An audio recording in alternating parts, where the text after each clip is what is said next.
Hi everyone, I'm Zara, your favorite psychology student from Canada. As you may know, psychology is a subject that gives you the possibility to study how every aspect of your mind works and from where the mental health problems come from.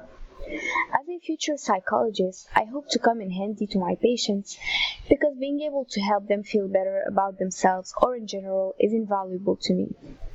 Though psychology is an amazing field of study, there is a maddening drawback regarding the side of psychiatry. In fact, the list of medications available to treat mental illnesses are infinite. It is simply impossible to know them by heart. Because I'm still an intern, I don't have much work experience. So when my patients would talk to me about all their different medications or ask me for advices, I would struggle a lot to find them, learn everything I need to know about them, or give them alternatives.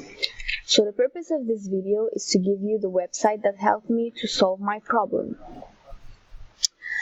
Type in the address bar drugs.com/condition/history psychiatric disorder.html.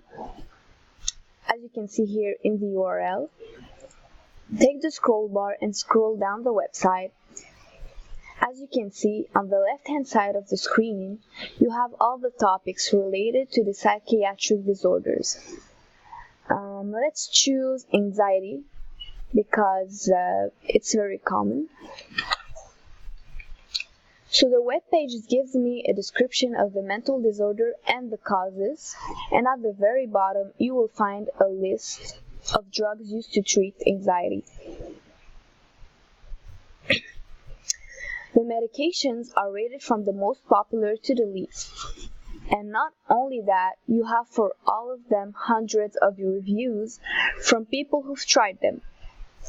Also, you have here icons that gives you informations. For example, the orange one tells you if you can take the medication while being pregnant, and the red one if it interacts with alcohol. Of course, if you click on any of the drug's name, you will have an in-depth analysis of the medication, as you can see here. So, for example, before taking the medicine, what should you do? How should you take the medication? The side effects, etc., etc. So, as I have just shown you, this website is very efficient, especially for my time management, because all I need to know is grouped in one place. Thank you for listening to me, and don't forget to subscribe.